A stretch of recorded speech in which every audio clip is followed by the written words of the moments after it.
दोस्तों कोई भी चीज परफेक्ट नहीं होता है, हर किसी में एरर तो डेफिनेटली निकल आते हैं।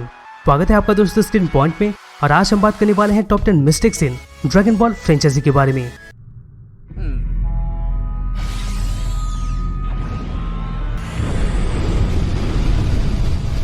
दोस्तों वीडियो स्टार्ट करने से पहले हम आपको बस इतना बताना चाहते हैं, अगर आप हमारे चैनल पे नए हैं तो दोस्तों सब्सक्राइब करें ताकि इससे रिलेटेड कोई वीडियो आप मिस न कर सके। दोस्तों ये वीडियो को स्टार्ट करने से पहले ही मैं आपको माफी मांग देता हूँ, क्योंकि दोस्तों इसमें ड्रैगन बॉल को क्रिटिसाइज नहीं कर रहा हूँ। ये जस्ट एक इन्फॉर्मेशन वीडियो है, और दोस्तों एक बहुत ही बड़े फैन के हिसाब से इसके अंदर से मिस्टेक निकालने में मुझे बहुत बुरा लगा था। लेकिन दोस्तों कहते हैं ना, चांद में भी दाग होता है, ठीक इसी तरह छोटे छोटे दाग होते हुए बावजूद भी आज ड्रैगन बॉल पूरी दुनिया में बहुत ही फेमस है। खैर दोस्तों अब आते हैं टॉपिक पर। दोस्तों आपको भी पता होगा कि ड्रैगन बॉल फ्रेंचाइजी सभी लॉन्गेस्ट रनिंग फ्रेंचाइजी में से एक है। ड्रैगन बॉल फ्रेंचाइजी में लगभग 42 मैंगा वॉल्यूम्स हैं, मल्टीपल एनिमे सीरीज हैं, कितने सारी मूवीज हैं, और दोस्तों बहुत सारी वीडियो गेम्स भी आ चुके हैं। पर आपको भी पता होगा कि कोई भी चीज परफेक्ट नहीं हो सकता है। ठीक इसी तरह Dragon Ball franchise longest running anime franchise में से एक है, और जरूर इसमें कोई ना कोई एरर तो डेफिनेटली होगा, और कुछ ऐसा चीज भी हो सकता है जिसका जवाब दोस्तों ना दिया गया हो। तो दोस्तों हम ऐसे ही कुछ चीजों को गैदर करके इस वीडियो में आपके सामने लाए हैं। तो दोस्तों टाइम ना लेते हुए चलिए स्टार्ट करते हैं।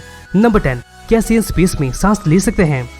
दोस्तों कई बार ड्रैगन बॉल एनिमे में कुछ फिलर आर्क भी प्रोड्यूस किए जाते हैं, यानी दोस्तों ऐसा आर्क जो कि दोस्तों मैंगा से ना लिया गया हो या तो मैंगा से रिलेटेड ना हो। ये आर्क कभी कभी बोनस एपिसोड के हिसाब से भी आ जाते हैं। ऐसे सभी फिलर आर्क में से एक फिलर आर्क में हमें ये देखने को मिला था कि नापा और वेजिटा स्पेस में सरवाइव करके हैं, यहाँ तक कि दोस्तों वो अपने स्पेस स्पॉट से बाहर आके बात कर रहे हैं। जबकि दोस्तों फ्रीजा आर्क में फ्रीजा खुद बोला था कि वो स्पेस में सरवाइव कर सकता है, पर गोकू नहीं कर सकता है। इससे दोस्तों ये पता चलता है कि सीएन स्पेस में सरवाइव नहीं कर सकते हैं। तो दोस्तों राइट आंसर कौन सा है, वेजिटा या फिर फ्रीजा? कमेंट बॉक्स में जरूर कमेंट कीजिएगा। नंबर 9, किंग कोल का पावर। दोस्तों आप तो जानते होंगे कि ड्रैगन बॉल जी में फ्रीजा को यूनिवर्स का मोस्ट पावरफुल बीइंग बताया गया था। बहुत सारे लोग फ्रीजा के मैसिव पावर लेवल की वजह से डर गए थे, और इसके मल्टीपल फॉर्म्स की वजह से इसका पावर बढ़ गया था। पर दोस्तों यहाँ पर फ्रीजा के बारे में एक चीज है जो कि दोस्तों कभी भी एक्सप्लेन नहीं किया गया है, और वो है उसका एलियन रेस यानी एलियन प्रजाति। जब दोस्तों फ्रीजा का सेकंड टाइम अपीयरेंस हुआ था तब वो अपने पिता किंग कोल के साथ वापस आया था। अगर फ्रीजा यूनिवर्स का मोस्ट पावरफुल बीइंग था तो फिर दोस्तों उसके पिता उससे भी ज्यादा पावरफुल होने चाहिए। पर हमें फ्रीजा के पिता के बारे में कुछ पहले से सुनने को नहीं मिला था, जो कि दोस्तों एक बहुत ही बड़ा राजा था। यहाँ पर दोस्तों बाद में रिजर्वेशन एफ और सुपर में ये एक्सप्लेन किया गया था कि फ्रीजा का एलियन रेस के पीपल नेचुरली बहुत ही मैसिव पावर के साथ पैदा होते हैं, और बाद में दोस्तों इनका मल्टीपल फॉर्म्स आता है। तो दोस्तों अगर कोई इनका राजा है तो दोस्तों ऑब्वियसली वो बहुत ही पावरफुल होगा।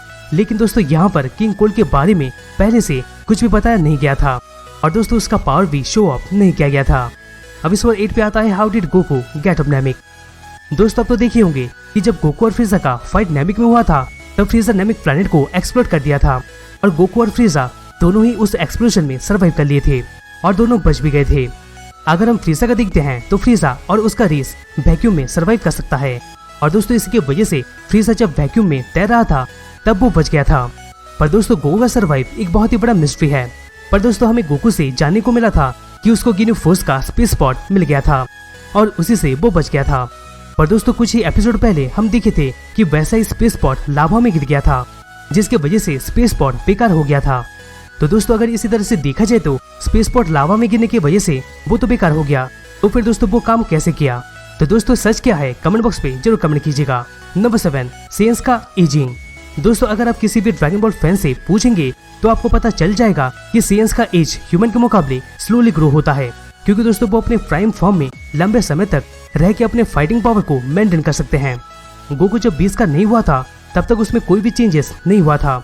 वेजिटा में भी दोस्तों कोई भी एजिंग का साइन देखने को नहीं मिला था।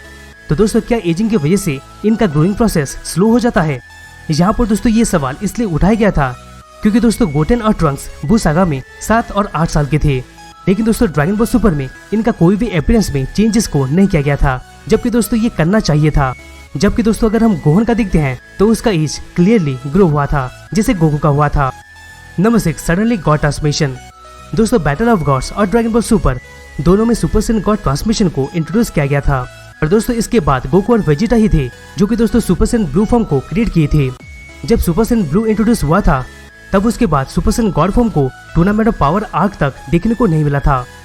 इसके बाद दोस्तों पावर टूर्नामेंट में गोकू एक बैटल के दौरान एक ओपोनेंट को हराने के लिए रैंडमली सुपर सैयन गॉड में चेंज हो गया था।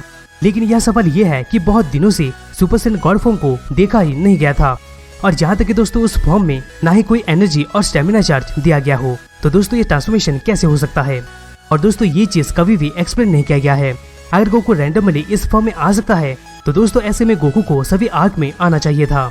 अब इस 5 पे आता है कंफ्यूजिंग टाइमलाइन। दोस्तों अगर आप देखिए तो ड्रैगन बॉल यूनिवर्स में टोटल 7 अलग अलग टाइमलाइंस होते हैं। सबसे पहले दोस्तों मेन टाइमलाइन आता है, जिसमें दोस्तों मेन इवेंट होता है, और वही टाइमलाइन में सीरीज भी कंटिन्यू होता है। इसके बाद दोस्तों फ्यूचर ट्रंक्स का टाइमलाइन, जिसमें दोस्तों फ्यूचर ट्रंक्स ट्रैवल करके वॉरियर से हेल्प मांगने के लिए आया था, क्योंकि दोस्तों वो एंड्रॉइड्स को हराना चाहता था। तो दोस्तों यहाँ सवाल ये आता है कि जब गोकू हार्ट का बीमारी से मर गया था, तब एंड्रॉइड्स फ्यूचर ट्रंक्स के टाइमलाइन में कब्जा जमाए थे, और कहीं थर्ड टाइमलाइन से सेल ट्रंक्स को मार के उसी के टाइम मशीन को चुरा के आ गया था। जबकि दोस्तों फैंस और क्रिटिक्स के हिसाब से सेल को फ्यूचर ट्रंक्स के टाइमलाइन से ही आना चाहिए था, वो थर्ड टाइमलाइन से क्यों आया, और ये चीज दोस्तों एरर में गिना जाता है। अब इस 4 पे आता है गोकू का बुला हुआ पावर। दोस्तों आप भी जानते होंगे कि गोकू के पास बहुत ही पावर और एबिलिटीज होते हैं। गोकू जब की कंट्रोल में मास्टर कर लिया था, तब गोकू के पास पावर्स और एबिलिटी का एक बंच हो गया था। लेकिन दोस्तों उसमें से वो कुछ ही पावर्स और एबिलिटीज को यूज किया था ड्रैगन बॉल सुपर में, जैसे कि दोस्तों की फ्लाइट, की ब्लास्ट और इंस्टा ट्रांसमिशन। पर दोस्तों गोकू के पास इसके अलावा और बहुत सारी एबिलिटीज हैं, जो कि दोस्तों उसको ड्रैगन बॉल सुपर के खतरनाक बैटल में हेल्प कर सकते थे।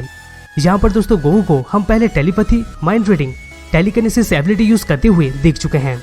यहाँ तक कि दोस्तों गोकू हील भी कर सकता है। ये सभी एबिलिटीज अगर गोकू यूज करता तो फिर दोस्तों जिस बैटल में वो फेल हुआ था उसमें वो सफल हो जाता। और दोस्तों यहाँ पर कम से कम ड्रैगन बॉल सुपर में इविल कंटेनमेंट वेव और कायोकेन को एक क्रिएटिव तरीके से वापस लाया गया था, जो कि दोस्तों बहुत ही अच्छी बात है। अब इस 3 पे आता है मरने के बाद वाला लाइफ। दोस्तों आपको भी पता होगा कि जब जी फाइटर्स बैटल में मर जाते हैं, फिर उनको ड्रैगन बॉल के जरिए पुनर्जीवित किया जाता है। कभी कभी दोस्तों विशिंग रूल के अगेंस्ट जाके किसी को वापस लाइफ में लाया जा सकता है। तो कभी कभी कोई कैरेक्टर मर जाता है, या तो दोस्तों कभी कभी कोई कैरेक्टर मरने के बाद वाले लाइफ में निकल पड़ता है।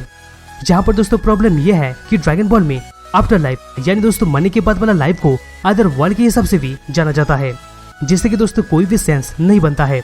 कुछ कैरेक्टर्स मरने के बाद जिंदा हो जाते हैं, या तो कुछ मर ही जाते हैं।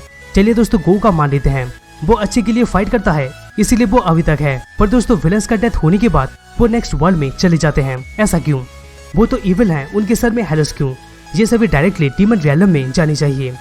लास्ट दोस्तों ड्रैगन बॉल में ये कभी भी क्लियर नहीं किया गया है कि मरने के बाद आत्मा का डेथ हो सकता है या नहीं।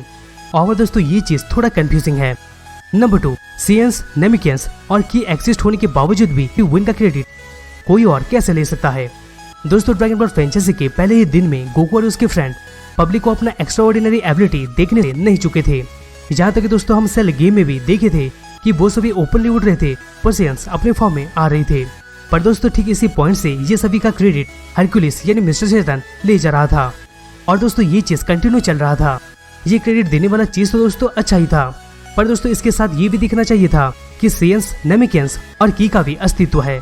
लास्ट में दोस्तों उस समय जब हरक्यूलिस का क्रेडिट दिखाया जा रहा था, तब साइयन्स, नेमिकियंस और की के अस्तित्व पर उतना ध्यान नहीं दिया जा रहा था, जो कि दोस्तों एक एरर हो सकता है। फाइनल दोस्तों अभी नंबर 1 पे आता है ड्रैगन बॉल का विशिंग रूल्स। दोस्तों आपको भी पता होगा कि ड्रैगन बॉल से विश को मांगा जा सकता है, पर दोस्तों हर कोई चीज विश नहीं कर सकता है, क्योंकि दोस्तों विश करने का भी कुछ कुछ रूल्स होता है। पहले टाइम में दोस्तों शेनरॉन एक बार ही सिर्फ एक ही विश पूरा कर सकता था, फिर दोस्तों बाद में 3 विश कर दिया गया था, या दोस्तों 2 विश भी हो सकता है अगर एक विश में 2 विश का पावर यूज हुआ तो। एक्चुअली में जो ड्रैगन बॉल का क्रिएटर है उसी से दोस्तों शेनरॉन का भी पावर लिंक्ड होता है, यानी दोस्तों अगर कोई क्रिएटर से ज्यादा पावरफुल होगा तब दोस्तों शेनरॉन को उस ओपोनेंट को डिफीट करने के लिए यूज नहीं किया जा सकता है। और यहाँ पर आप बीरस को देख सकते हैं। इसके अलावा विश करने के और भी बहुत सारे रूल्स बताए गए हैं। कुछ विश को ऐसा ऐड किया गया था जिससे कि दोस्तों ड्रैगन बॉल कम ही पावरफुल लगने लग गया था। दोस्तों इसका रूल बहुत ही कंफ्यूजिंग होता है, जैसे कि दोस्तों आर्ट वाला ड्रैगन बॉल के लिए अलग रूल और नेमिकियन ड्रैगन बॉल्स के लिए अलग रूल, जबकि दोस्तों ये दोनों ही ड्रैगन बॉल कोई भी पर्सन को पुनर्जीवित कर सकते हैं। यहाँ पर दोस्तों अगर अलग अलग रूल्स हैं तो दोस्तों ऑब्वियसली रिजरेक्शन सिर्फ और सिर्फ वही प्लेनेट के लोगों को होना चाहिए था, ना कि सबको। इसी की वजह से दोस्तों कंसेप्ट बहुत ही कंफ्यूजिंग हो जाता है। लास्ट दोस्तों इस चीज में एक कंफ्यूजिंग एक मिस्ट्री की तरह निकलता है। और दोस्तों यहाँ पर मैं ड्रैगन बॉल को बुरा नहीं बोल रहा हूँ, ये जस्ट एक इन्फॉर्मेशन वीडियो है। इनफैक्ट दोस्तों मैं ड्रैगन बॉल का एक बहुत ही बड़ा फैन हूँ। तो दोस्तों यही था top 10 mistakes in Dragon Ball franchise के बारे में। दोस्तों वीडियो को कैसा लगा कमेंट बॉक्स पे जरूर कमेंट कीजिएगा। दोस्तों अगर वीडियो अच्छा लगा तो प्लीज वीडियो को लाइक करना मत भूलिएगा, जिससे हमें मोटिवेशन मिलता रहेगा और हम अब तक ऐसे ही ऑसम कंटेंट पहुंचाते रहेंगे। तो दोस्तों मुझसे वापस मिलते हैं किसी दूसरे नए वीडियोस में।